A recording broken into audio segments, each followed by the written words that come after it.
हमारी जो last video थी ना इससे पहले, उसके अंदर मैंने रिजेक्शन ऑफ प्लेंट आपको समझाया। इसमें आपको बताऊंगा कि रिटर्न ऑफ प्लेंट यानी प्लेंट को कब रिटर्न किया जाता है। वैसे आमतौर पे क्या होता है कि जब हम अदालत में जाते हैं तो वो हमारी जो प्लेंट है ना उसको वो एक्सेप्ट कर लेते हैं और हमारा हमारा मामला, हमारी जो शिकायत और दरख्वास्त वगैरह उसको सुनते हैं। लेकिन कुछ ऐसी सिचुएशन होती हैं जहाँ पे अदालत आपकी जो प्लेंट होती है उसको वो रिटर्न कर देती है, वापस कर देती है। कहती है ये ले जाओ भाई, वापस ले जाओ। ठीक है, उसको मुस्तरद नहीं करती, उसको रिजेक्ट नहीं करती, उसको रिटर्न करती है। इसके हवाले से जो सीपीसी है उसका जो ऑर्डर 7 है, उसका जो रूल नंबर 10 है वो इसको डील करता है। सो आइए देखते हैं कि ये रिटर्न ऑफ प्लेंट कब की जाती है। सबसे पहले अगर हम ग्राउंड्स की बात करें तो जो बुनियादी ग्राउंड होता है ना, कि यानी कब आप अदालत में जाते हैं, प्लेंट फाइल करते हैं और वो उसको वापस कर देता है। क्यों कर देता है? उसका जो पहला ग्राउंड है वो होता है जुरिस्डिक्शन। यानी आप अदालत में जाते हैं और अदालत कहती है कि यार ये जो आपका प्रॉब्लम है ये मैं नहीं सुन सकती क्योंकि ये मेरी जुरिस्डिक्शन के अंदर नहीं आता। ठीक है? यानी आप रहते लाहौर में हैं मिसाल के तौर पे, और आप जाके टंडो अला यार की जो है ना अदालत में जाके ना डिस्ट्रिक्ट कोर्ट में जाके ना आप क्या करते हैं, प्लेंट दाखिल करते हैं। तो वो मुस्तरद कर देगी ना, वो कहेंगे भाई ये आपका प्रॉब्लम तो लाहौर का है, इचरे का प्रॉब्लम है, आप हमारे यहाँ क्यों आएँ? तो भाई ये मेरी जुरिस्डिक्शन में नहीं आता, ये भी रीज़न हो सकता है। या आप जिस अदालत गए वो सिर्फ़ और सिर्फ़ 2 लाख या 3 लाख तक के जो प्रॉपर्टी के मामलात हैं वो सुन सकती है, और आप जनाब वो करोड़ों अरबों के पैसे लेके गए, यानी अरबों करोड़ों का आपका कोई मामला था प्रॉपर्टी का। तो अदालत कहेगी कि भाई ये इतनी अमाउंट वाले केस हम नहीं सुनते, ये हमारे जुरिस्डिक्शन के अंदर नहीं आता। तो इन सिचुएशन के अंदर आप अदालत क्या करेगी, आपकी जो प्लेंट है उसको वापस रिटर्न कर देगी। या ये भी हो सकता है कि एक फैमिली का डिस्प्यूट है और आप जाके ना एक क्रिमिनल अदालत में गए, तो क्रिमिनल अदालत क्या कहेगी, उसको रिटर्न कर देगी कि वो कहेगा भाईजान पागल हो, ये क्रिमिनल अदालत है, यहाँ तो क्रिमिनल केसेस होते हैं, आप यहाँ फैमिली का इशू लेके आए हो, बच्चे की कस्टडी का इशू लेके आए हो, तो भाई ये हमारी जुरिस्डिक्शन नहीं है, हमारा ये इख्तियार नहीं है, और मेहरबानी करके इसको वापस ले जाओ। और जहाँ पे ये जिस अदालत की ये जुरिस्डिक्शन है उसमें जाके इसको दाखिल करो। ठीक है जी। सो पहला ग्राउंड ये हो गया। दूसरा ग्राउंड है ऑब्जेक्शन टू जुरिस्डिक्शन। यानी आपने प्लेंट दाखिल की और किसी ने जो है ना ऑब्जेक्ट कर दिया कि जनाब ये अदालत जो है ना इस भाई साहब का ये जो मामला है, ये जो प्लेंट है, इसको नहीं सुन सकती। क्यों? क्योंकि ये इसकी जुरिस्डिक्शन में नहीं आता। तो ये भी एक रीज़न हो सकता है, और वो फिर बाद में आप साबित भी कर लें कि वाक़ई ये अदालत की जुरिस्डिक्शन में नहीं आता। सो जो बुनियादी ग्राउंड है वो है जुरिस्डिक्शन का। हमारा एक टॉपिक है, आपको मैंने पढ़ाया था कि अदालतों की कुछ जुरिस्डिक्शंस होती हैं, टेरिटोरियल जुरिस्डिक्शन होती हैं, पिक्यूनियरी जुरिस्डिक्शन होती हैं। ठीक है ना? हर अदालत हर प्रॉब्लम, हर डिस्प्यूट नहीं सुनती, हर दरख़्वास्त नहीं सुनती, सबकी अपनी-अपनी एक जुरिस्डिक्शन है। मतलब आप बैंकिंग कोर्ट के अंदर फैमिली का इशू लेके जाएँ और फैमिली कोर्ट के अंदर क्रिमिनल इशू लेके जाएँ।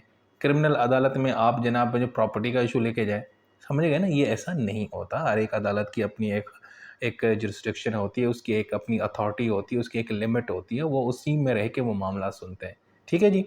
तो ये हो गया ग्राउंड्स। उसके बाद है time for return of plaint, यानी किस वक़्त जनाब अदालत आपकी जो प्लेंट है उसको रिटर्न कर सकती है। भाईजान किसी भी स्टेज के ऊपर, पूरे केस में कहीं पे भी अगर अदालत को लगता है कि यार ये जो प्लेंट है, ये जो दरख्वास्त है, ये हमारी जुरिस्डिक्शन में नहीं आती, तो वो आपको वापस कर देगी। दूसरा इसको रिटर्न करने का क्या प्रोसीजर है? जब आप अदालत में जाते हैं, मिसाल के तौर पर मैं एक सीनियर सिविल जज हूँ, अयाज़ नूर, और आप अपनी प्लेंट मेरे पास लेके आए हैं और मैं उसको रिटर्न करता हूँ क्योंकि ये मेरे जुरिस्डिक्शन में नहीं आता। तो मैं जब रिटर्न करूँगा ना तो साथ में कुछ चीज़ें लिखूँगा। क्या लिखूँगा? एक तो मैं ये बताऊँगा कि किस दिन ये मुझे दरख्वास्त मेरे पास आई थी, डेट ऑफ प्रेज़ेंटेशन, और किस दिन मैंने इसको रिटर्न किया। फिर मैंने उस पार्टी का नाम लिखा है जो मेरे पास आई थी। मिसाल के तौर पर अगला जो बंदा था वो रणबीर कपूर था, वो मेरे पास अपनी प्लेंट लेके आया था, तो मैं उसका नाम लिखूँगा कि यार ये बंदा लेके आया था, और साथ में फिर रीज़न लिखूँगा कि यार मैं इस प्लेंट को, इस दरख्वास्त को क्यों रिटर्न कर रहा हूँ।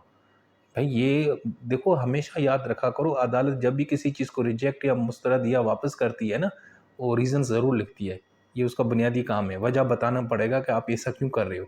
तो मैं भी रीज़न लिखूँगा, उस बंदे का नाम लिखूँगा, वो बंदा जब दरख्वास्त लेके आया तो वो दिन लिखूँगा, और जिस दिन मैंने उसको वापस की वो भी लिखूँगा। तो ये सारा कुछ। उसके बाद रेमेडीज़ क्या हैं? मिसाल के तौर पर रणबीर कपूर मेरी अदालत में आया था और मैंने जो है ना उसकी जो प्लेंट है ना उसको रिटर्न कर दिया। अब उसके पास, बेचारे के पास क्या ऑप्शन है? 3 ऑप्शन है। नंबर 1, एक तो ये है कि चलो जी एक नई दरख्वास्त दे दे, फ्रेश दरख्वास्त दे दे और जाके उस जगह दे जहाँ पे उसकी जुरिस्डिक्शन बनती है। या उस दरख्वास्त को दुरुस्त करके अमेंड करके उसको सिदरा पदरा करके चेंज करके दे दें, ठीक है।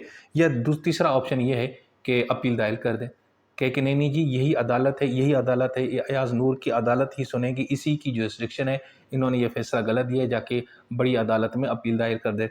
तो जनाब इसके पास ये 3 ऑप्शन है, या तो नया सूट फाइल करे फ्रेश किस्म का, उसको बिल्कुल सही करके, या उसी सूट को दोबारा दुरुस्त करके उसके अंदर कुछ चीज़ें तब्दील करके अमेंड करके, या तीसरा ये कि अपील दाखिल कर दे, उस फैसले अदालत के फैसले के खिलाफ अपील दायर कर दे बड़ी अदालत में जाके, ठीक है जी। तो ये हो गया।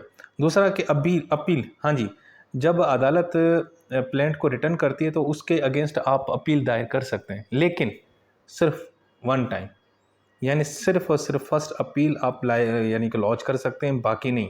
यानी अदालत ने जो ये ऑर्डर दिया था ना प्लेंट का कि मैं वापस करता हूँ तुम्हारी इस प्लेंट को, तो उसको आप सिर्फ एक दफ़ा ही अपील कर सकते हैं, फर्स्ट टाइम अपील कर सकते हैं, सेकंड अपील नहीं आप जनाब फाइल कर सकते। इसीलिए इसका जो लिमिट है, इसका जो स्कोप है ना अपील का, वो बड़ा लिमिटेड है, ठीक है जी। सो दोस्तों ये था टॉपिक हमारा। देखो कितना इजी और मक्खन था, सिंपल था रिटर्न करना प्लेंट को। जब अदालत की जुरिस्डिक्शन नहीं हो तो वो आपको वापस कर देगी, सिंपल, किसी भी स्टेज के ऊपर कर सकते हैं। और जब रिटर्न करेगी तो साथ में क्या करेगी, वो उसके रीजंस लिखेगी, बंदे का नाम लिखेगी जो दरख्वास्त लेके आएगा, और आपके पास ऑप्शन क्या है, या तो आप अपील कर दो, या उसको दुरुस्त कर दो, या एक नई दरख्वास्त दायर करो, ठीक है, सिंपल ये है।